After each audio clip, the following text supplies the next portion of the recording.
Hello and welcome to our thought-provoking podcast with myself, actor, writer, director and deep thinker Libby McArthur, counsellor, life coach and all-round mountain man Ross Hyslop, and compassionate, strong advocate for women, motivational speaker and broadcaster Anne Hughes. In this series of podcasts, we will be talking about the things we hardly ever talk about. In each episode, the three of us are going to attempt to unpack the obvious, important, enormous life topics, questions and controversial issues that all of us know about, but no one hardly ever mentions or wants to discuss, because it makes us, at least some of us, feel uncomfortable. Nothing is overlooked. This is The Elephant in the Room.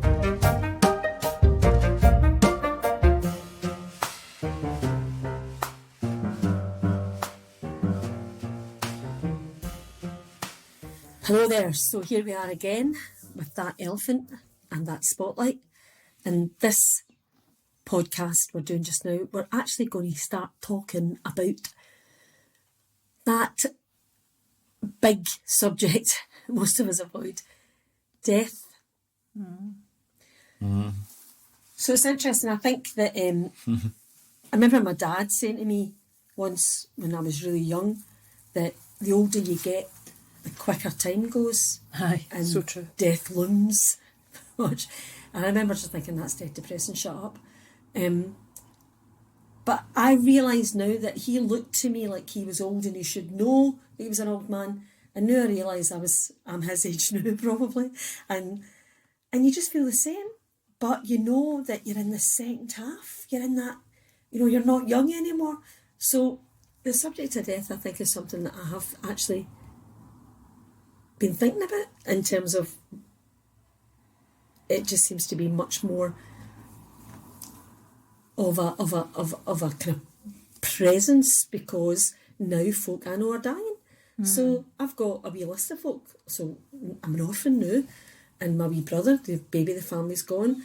But folk that that lovely camera guy, he's dead now. And just heard the other day about a beautiful wardrobe lady, she's dead now. And thank God, folk have been and gone and went and happened.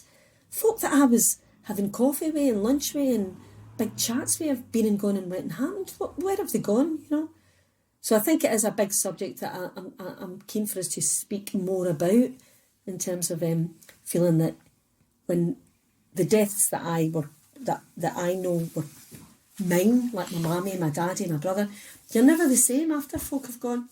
It changes you. It changes who you are, and it kind of puts you in that realm, whether you want to be in that realm or not. It kind of puts you. So I've got loads of stuff I think about it, and I, as I say, I'm keen to talk about it. You're growing up, you get programmed a bit, or well, I certainly did. The only thing that's true in life, or certain, the only thing that's certain in life is death and taxes. I don't even know where that came from, but I'm sure if I looked it up, it must be written somewhere, because everybody used to, Ross, there's only two things you can be sure in life, son, death and taxes. So I don't know what's worse, paying taxes or death, but you're right, you get to a kind of point, Libby, where you get to this age, and I'm halfway through my stunt, but I'm halfway through my stunt. It could be gone tomorrow, but have I prepared for it right? Have I lived, or have I been too terrified about dying because I was never really taught enough about it, that I've actually never lived? And that's the question I've started asking now. I think I'm certainly in the last year, I would say in the last year I'm sort of very close to accepting death. I don't fear it now. Although is that strictly true? Because at the weekend I was hill walking, and I've had this feeling twice in the last year. The first time was last year. I was walking the West Highland Way on my own. I'd just pulled my rucksack on and thought, my way to walk the West Highland Way, and I was just on the last leg of completing Loch Lomond. I'd been by the bonny banks of Loch Lomond for 2 full days, and I became quite connected to Loch Lomond, and I didn't really want to be leaving her banks. I'd right enjoyed walking beside her, and I come up over the top of the hill, and I was in the middle of nowhere. Loch Lomond was to the back of me. I didn't know what was in front of me, and it was quite a heavy climb coming up out of that last bit, and I got a wee bit of a pain in my chest. My chest started to get tight, and I went, oh no, I'm going to drop down dead. Who's going to fund me? Right? What am I doing out here? Are you daft? Right? Are you mental? right? Why are you out here walking yourself? You've not even got any phone signal. Like, the phone signal was going to help me for a chronic heart attack. So that was once I got that, and that brought a lot of anxiety, and it actually put me to my knees. The fear was crippling me, and the anxiety was so strong. And then just on Saturday, just yesterday, I was up in Arica climbing some Munros. And some, I done a couple. And I done the first one, and I'm thinking I could go back to the car, and I looked at the second one, and I went, no, I'm going to go and do the second one and all. And up I get, and I'm about 2/3 of the way up to the top, and the mist came in, and I couldn't see where I was going, and I lost the path, and I started giggling, thinking I'm lost. And then I went, Ross, this isn't very funny. Nobody knows you've done the second one. You've not told anybody you're going to have to do the second one. For anybody that's in the car waiting for you and is at home, you've told them you're going there to there. No, nobody knows you went from there to there and then decided to go there. And I got that same feeling. I could just drop down dead right now. Nobody's going to know where I am. Nobody's going to be able to find me. I'm the last one up here. It's 6:15. You're not very risk averse, are you? What's the phrase? I've never done the risk assessment before I left. Like, text my pals. This is where I am. PTW.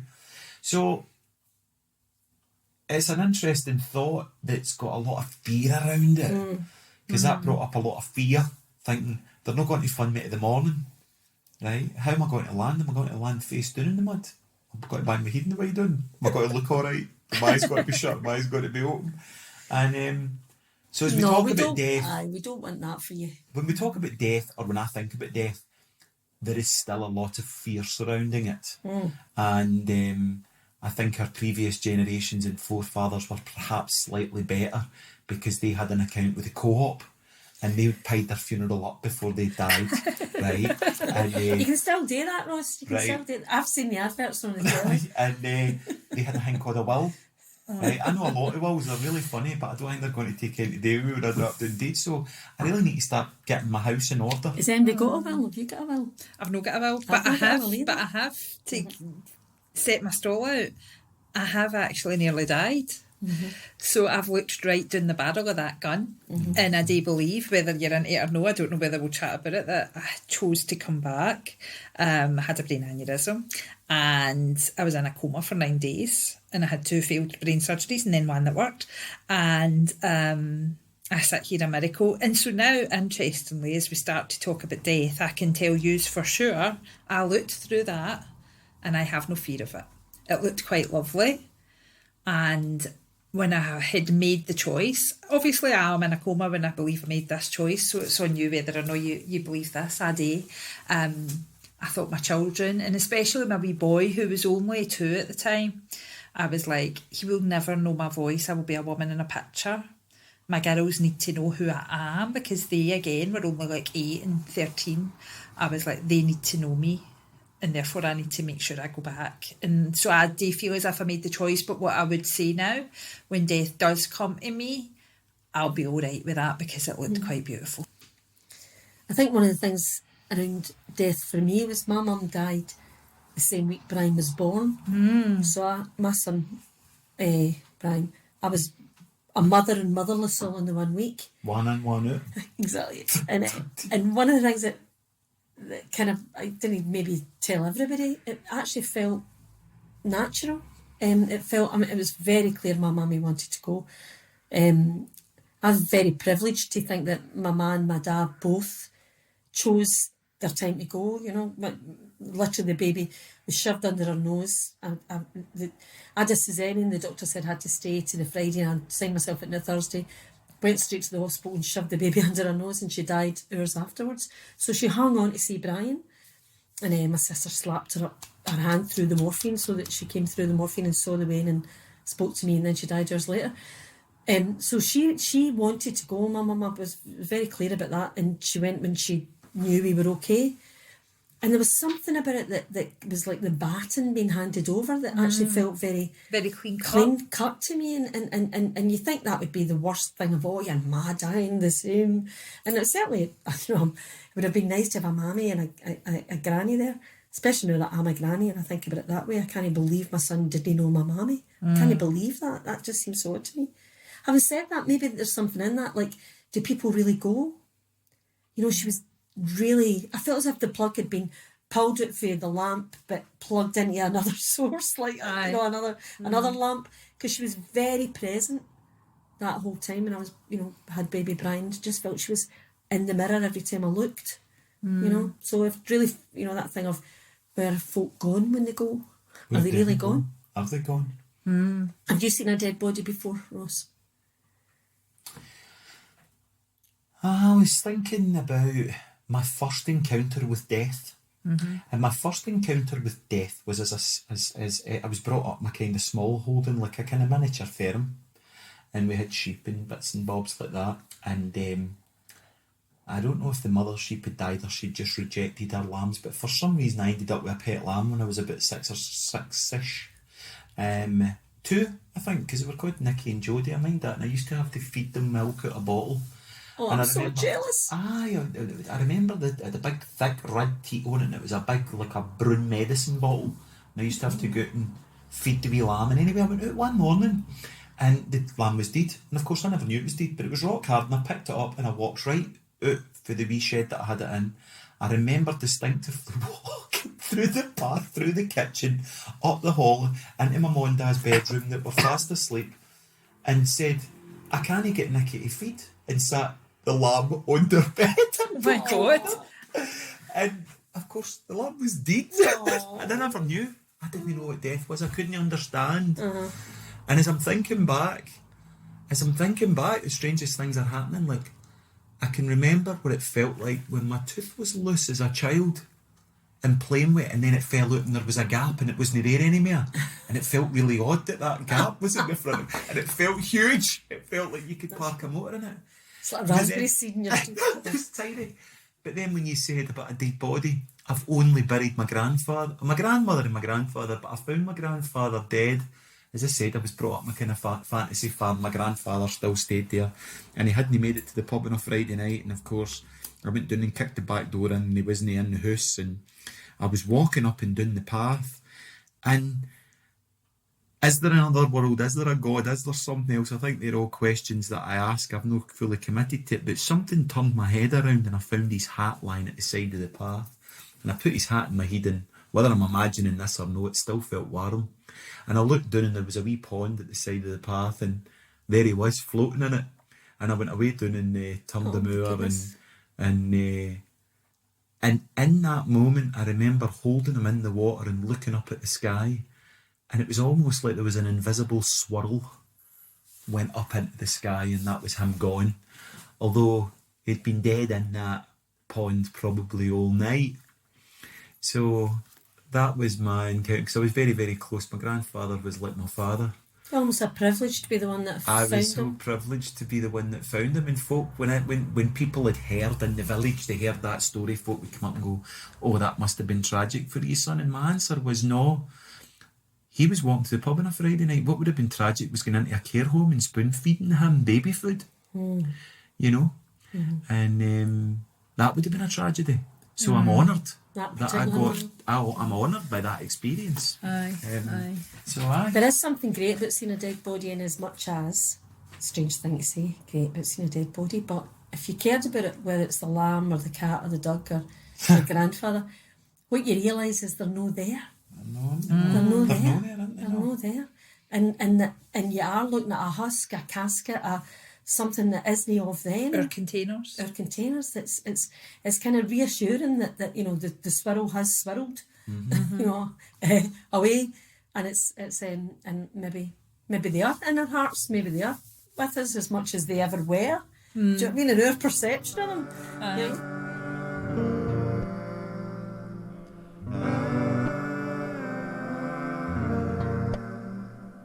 Death is something, I suppose, that's always been in my experience. I do have my mum died when I was just no long turned 14. She'd had leukemia, so she wasn't well for a few years.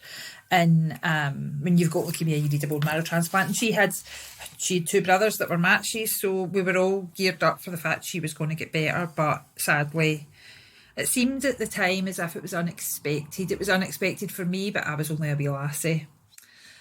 Was it unexpected for everybody else? I think it was. But so death has always been there, and it's been dead fascinating for me in my journey with that, and right up until, you know, fairly recently.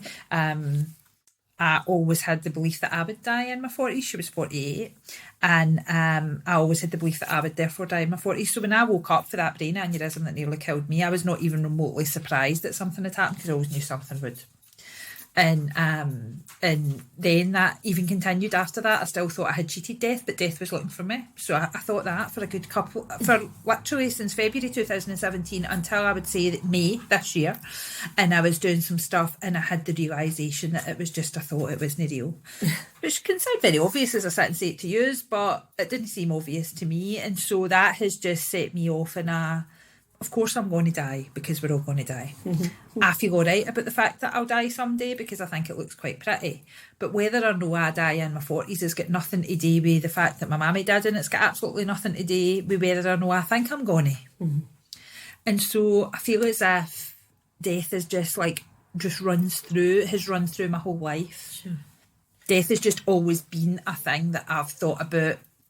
No, a thing that I feared, I'll be really honest with you, with the whole belief that I was going to die in my 40s. It wasn't a fear I had, it wasn't something I was scared of, it was just something I accepted. Mm-hmm. It was just an acceptance. I think I've heard that story before of folk who've lost loved ones that died very, very young, that there's almost that kind of sense of, well, why would that not be me next, you know? Mm-hmm. I think the thing that I think shifts my feeling about death is that I'm now a granny, and probably one of my most favourite people in the whole world at the moment is Chloe, and because she's only 20 months, it has occurred to me as if I had to count it up in my head that by the time she's 30, maybe even, I'll probably not be here. So it's that kind of thing of how much am I going to get of her before I go, you know. And of course we all know we're talking an ideal scenario here. We're talking by that time I'm in my 80s or 90s even, but none of us are promised tomorrow. No, but my granddaughter made the thought of death a different thought, because of course I want every bit of her. I want to eke everything, you know. But I think everything's about the happy medium, isn't it? Because I want to live long enough that I get to see my children grow up and live their lives and have their children, perhaps, if that's the road they choose to go down, and I get to experience my life. But I don't want to grow so old, well, as you said about your granda, that I'm in a care home, that all my pals have died, that my sisters have died, that I'm, you know, that the only people I know are now my children who have got this obligation to look after me. I don't want to be an obligation for anybody. I want to have that happy medium where I die just before all my pals and my sisters.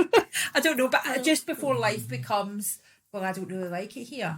Mm-hmm. Because if you've spent time with older people, what you will know is, my dad died 6 years ago, and what was very apparent with him, he had a healthy, never been in hospital a night in his life, wasn't even born in a hospital, and he was 81, and he got diagnosed with prostate cancer and died 16 weeks later. He felt as if, that's okay, I'm okay. I don't know what he felt, this is what I think he felt. Sure. I'm okay with dying. He was 1 of 10, he had buried all his brothers and sisters, buried his wife 27 years before, he had buried, you know, all his pals. Mm-hmm. Mm-hmm.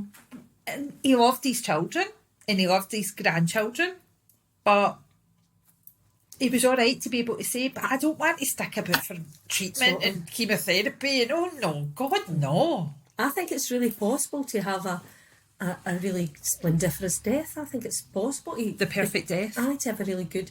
And I remember that with my dad. He was very vocal. You know, Pet, I've given up the ghost. You know, I'm out of here. Mm. You know, and it was again, that privilege thing. It was brilliant to be able to say to him, oh, go on yourself, big man. You know, good job. 8 wains, well done. Thank you for being such a great provider, and you know, Godspeed. You know, to that's a funny phrase, isn't it? Godspeed. But just whatever it is, I wish you all the best, Dad, because, you know, I'm just full of gratitude for who you've been, you know. But he was very clear he wanted off the planet. In fact, he said when a nurse said that he didn't have anything terminal, because he'd literally, I think the will to live is a big, big thing, because he'd actually said he was out of here. When the doctor said he didn't have anything terminal, and I laughed, he said, it's no fucking funny. And I had to say later on to him, Dad, I wasn't laughing at you, I was laughing at the idea that she was saying that when you were clearly out of here. And he said, I'll give you Christmas Day and hug me mate, and that's your whack. And he died the 1st of January. He literally named the day. That would be good, wouldn't it? Mm-hmm. Put it on your calendar and say, right, everybody get their dancing shoes on for the week. Mm-hmm.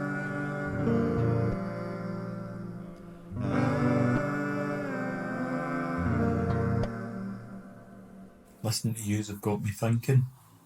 These podcasts, they get you thinking, though. They really do. They get you committing thinking. to a conversation gets you thinking, and I think that's part of everybody's problem. We don't commit to conversations anymore. And I'm still very locked on what Anne said minutes and minutes and minutes ago about acceptance. And I just went, it's so lovely. Acceptance is such a beautiful thing. And whatever it is, whether it's death or unhappiness or alcohol or whatever it is, see if you're no accepting that you've got a challenge with it, it's got you by the balls, right? But the minute that you can accept that it's coming, you change the dynamics of it completely. And I don't like the word control, but if you've no accepted death, it's controlling you. Totally. The minute that you can accept it, you've got some kind of control of it. Absolutely. Same with alcoholism or whatever it might be. That key word, acceptance. I think it's the best word for love, acceptance. I think it's my favourite word for. And if you accept whatever's going on, and more than that, what you were saying earlier on, and the other podcast, Dan, was the idea of being 100% accountable for your own life. You know, then there's every chance that you could be 100% accountable for your own death as well. You could imagine it was your time. You can imagine this is time for me now. You know, it would be wonderful to be in that position, just to be able to say to everybody, listen guys, this is my time, you know. But we don't talk about it in such denial that it happens to absolutely everybody, you know. This is a life of impermanence. It's all around us, you know. My dog's dying at the moment, my Skip, you know, she'll probably not be with us for the next 2 or 3 months, and God, that's a journey in itself, you know, just make sure she's going to be... You know, and I think about death, and I suppose I'm taking this from a place of having experienced it almost. It's not about the death, and I know you referred to, you know, if you could pick the day and pick the time. And what I reflect on myself and how I live my life now isn't about the death that I have, it's about the life I live that leads to a death. So I couldn't say, you know, ideally I'll, you know, I'll be in a wonderful place, I'll be up in Findhorn and I'll be in my favourite place and everything will have been said and everything will have been done and this is the perfect time to die. But I think realistically we don't know when that death is going to come. Mm-hmm. And therefore it's about the life that you live, and is your life worthy of a good death? Because if your life is not worthy of a good death, then it's the life you did wrong, it's no the death you did wrong. Mm-hmm, and I'm drawn to, you know, and I talk about this probably quite often, but it's the Tolstoy short story, The Death of Ivan Ilyich, and he was like a magistrate or something, hundreds of years ago obviously, and he's just quite miserable in his life, and then he falls off a ladder and then he's on his deathbed. So I'm no clear if maybe it isn't clearer, I can't remember, but and he's on his deathbed and he's sitting with his wife that he doesn't really love and she doesn't really love him, and she's holding his horn and he's on his deathbed, and he looks at her and he says, what if my whole life I was wrong? And then he's unconscious and then he dies. So it was his last cognitive thought, it was a moment of clarity. And I think that's like so like, don't wait until you're dying before you realise, shit, I got it wrong. But it's funny, these words of wrong that and drives right. me, but that drives me. Yeah, but what do we think is wrong living and what do we think is right living? So it's an inside thing. I wouldn't say that it's something I'm projecting on anybody about what life is, what makes your life right and what makes your life wrong. But what I think we're hearing, and I totally agree with you, is that idea of being totally present in your life. Uh-huh. You know, when he's doing his life wrong, it's like basically what we know of that is he's not, you know, it's like when I think about not living my life fully, wholeheartedly, it's all to do with complete nonsense. It's to do with fears of, you know, it's almost like I look at the past and that's where all the judgment lies, and I look at the future and that's where all the anxiety lies. And actually in the moment everything's beautiful. In the holy instant that I find myself in, almost always I'm this, like you had, a walking miracle, you know, with all my internal organs all working away, pumping blood and breathing for me and all that. And it's like if we lived life rightly, I don't mean it in the judgment way that you didn't mean it either, but then we would almost be just kind of going, hallelujah, hallelujah, you know, because the sun's coming up and doing every day, and we, you know, it's almost like if we really did live life, and you know, there would be loads of it. There'd be so much of it. Well, there'd be so much of life. You'd be going, oh my God, there's so much life to be having here. And maybe that's what happens here. Our older relatives, like our mums and dads, when all their brothers have gone and all their sisters have gone, all their pals have died and stuff, you get to that acceptance, Ross, that you were talking about. You get to that point where you go, well, why not me? I've lived my life.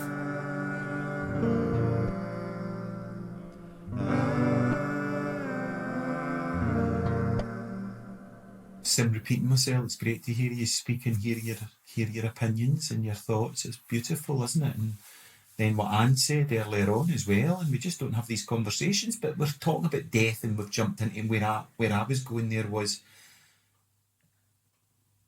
death and dying is minute to minute, moment to moment, because I'll never be the person that I was yesterday.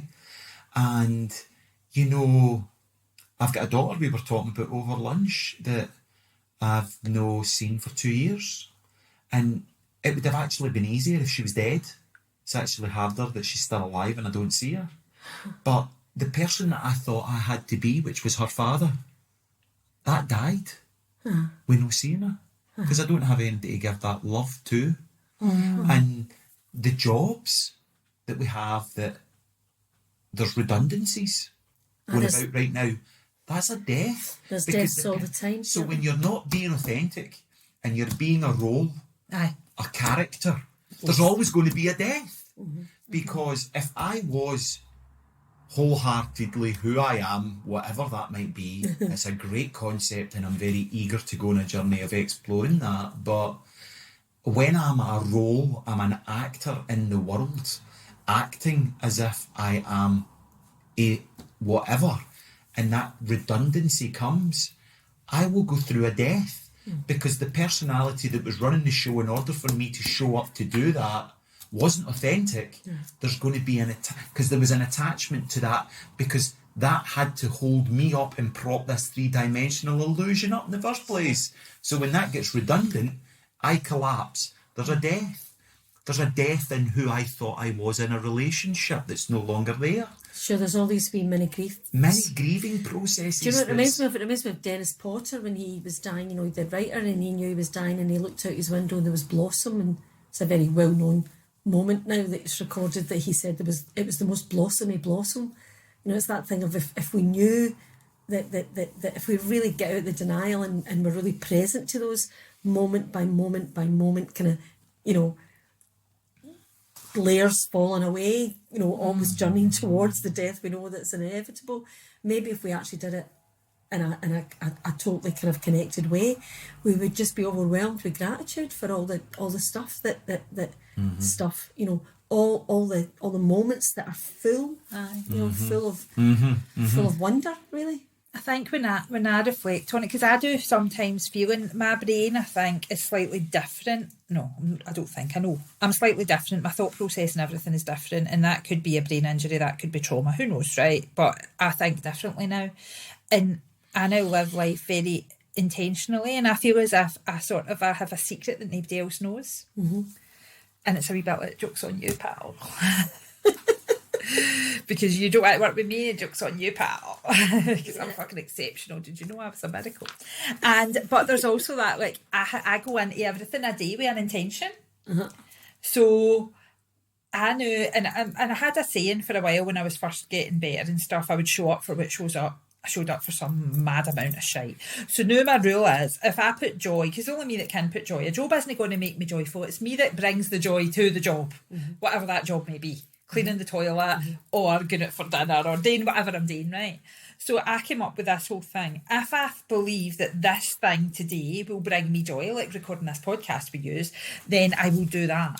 And I will continue to do things every single day in every single way that will bring me joy. I work for myself, who knows, I might end up packing shelves. But if I bring the joy, then every day of my life will add up into a fucking beautiful lifetime of lots of days full of joy, because it's me that brings the joy. Absolutely. And that's something, I don't know if that was nearly dying that's gave me these insights, but it's insights that are very obvious to me now. It's brilliant, because we all know we've got that pal that thinks that it was the other party we should have gone to, because they're obviously having more fun than the one we ended up at, as opposed to just being present to what you're bringing to the party. And so if we were to reflect on that whole thing about me saying, you know, I want to live a life that's worthy of my death, whatever my death may be. It doesn't really matter. That's irrelevant, because I'm out of here right after that. Therefore, when I talk about day in life right, and I mean that as a very individual thing, for me, day in life right is bringing the joy to the table every day of the week. And it is showing up, and it is being, oh my God, I'm my own best pal. It's lovely, Anne. I've always been very interested in the death process. I've always been interested. As a way, and I was always burying wee sparrows that I found and putting wee crosses on them. Kind of always having a wee ritual.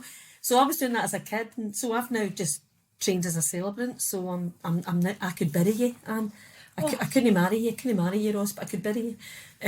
Are you know that kind of celebrant? No, I will be eventually, but it's a legal requirement, so I need to train again for that. But so here I am. I'm very drawn to being the official at a funeral, and I'll be meeting a lot of people who are going through the grieving process. And I suppose one of the things I want to think I can do in terms of being in service in that arena is to encourage people to talk about their lost one, and keep them alive, keep them in their hearts, keep them in their heads, keep them active. I know when my mum died, I'll never forget this. We went back to my mum and dad's house after my mum died, and we just talked about her for hours, and the amount of laughter. They went, no, I remember that time, because my mum was a total eccentric, brought up by nuns in Nazareth House, completely. She was very lonely in terms of, I don't mean lonely, she was very independent. She'd lonesome in her own headspace and everything. We all wains about her in the Catholic Church and all that stuff, and her man, she did what she did, and it was her choices, But so there was hundreds of stories about her being wildly eccentric, and we laughed and laughed and laughed. And there's something about, I think I know my mum now better than I did when she was alive, which sounds bonkers. But there's a bit of me that thinks it's really important to keep talking about the people we loved, to keep talking about them, keep them close to us, keep looking at the photos, keep going over the videos that we've got, if we're lucky enough to have videos of folk that Aye. And I think it's just because my mum and dad didn't have stuff as such. I wear a lot of bangles, and one of them is one of my mum's bangles, but and I say I don't need stuff to remember my parents. I see my mum when I look at myself in the mirror. I see her in my daughter sitting in the couch crocheting the other day. I see her in 100 things in 100 ways and 100 times. I don't need there to be stuff. I don't need to visit a graveside. I don't need to do these processes that people think is how you respectfully remember or how you respectfully mourn. I think it's like, it's all on you. It's an individual choice, isn't it?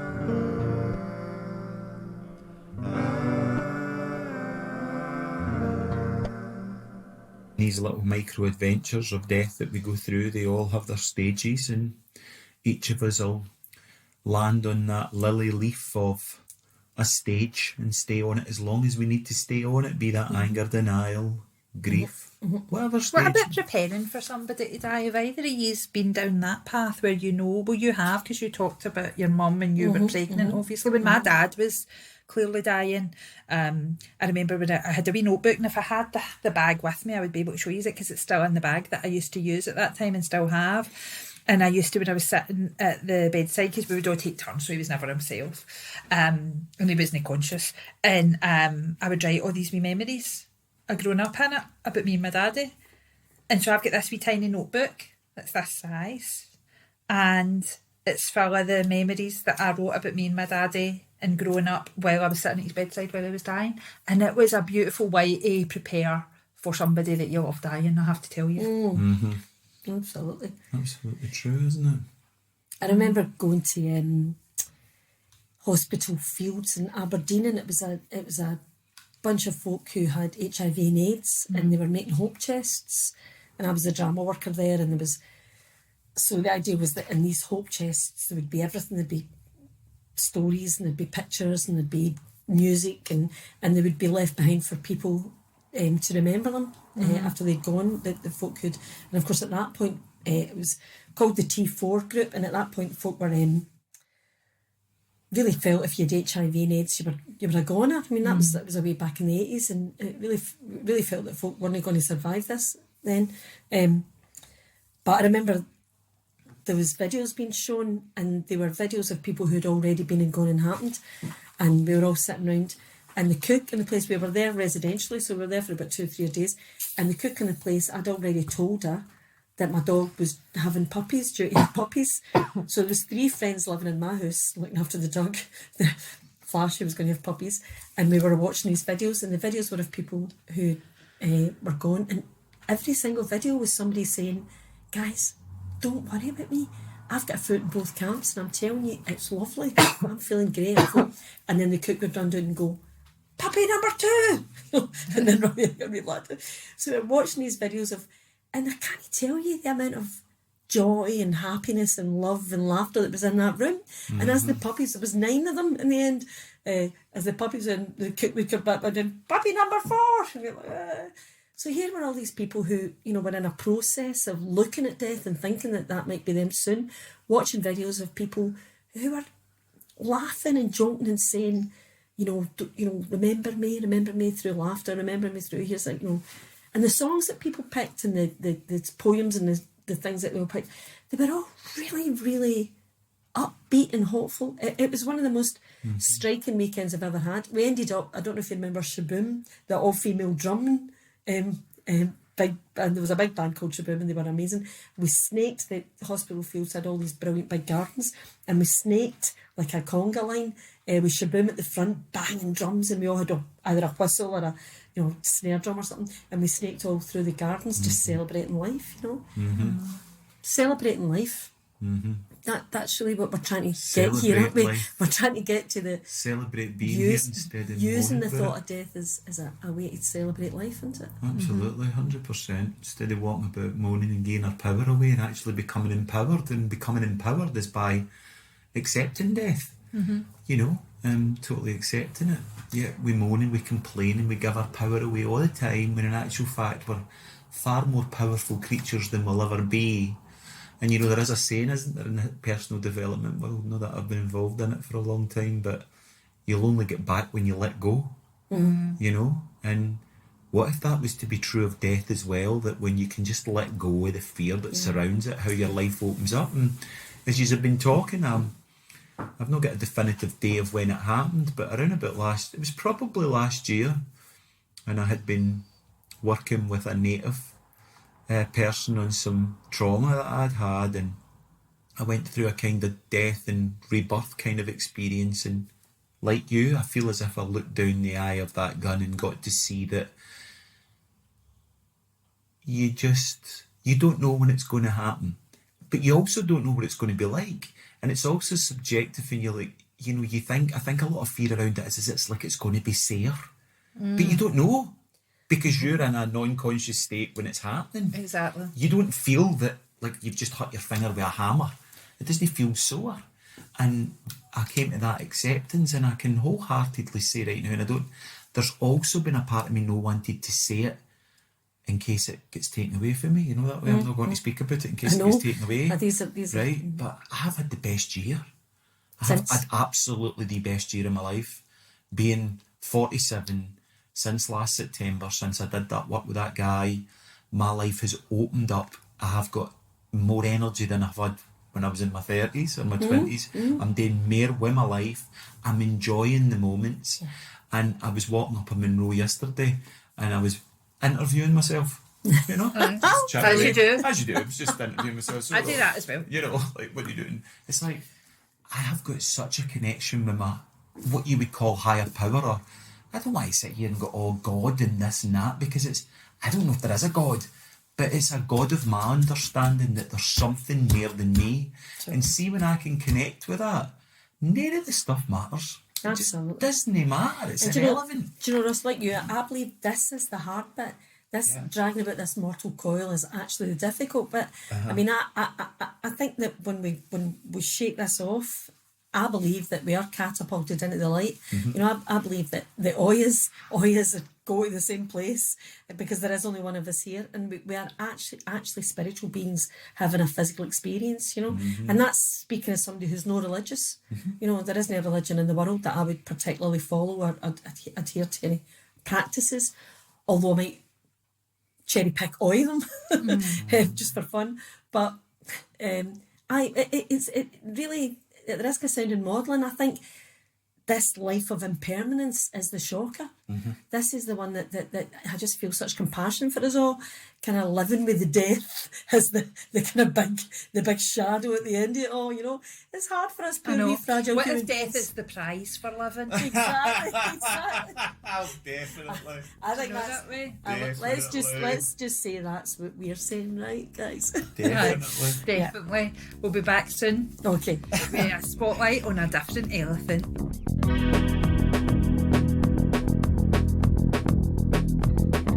Thank you for listening to our programme. You can find future episodes on Acast, Spotify, or wherever you get your podcasts. With thanks to Kyle Webster for editing and mixing this episode. Music was by James Buchanan, and you can find more of James's music by clicking the link in the description. This podcast was produced by Solus Productions Limited.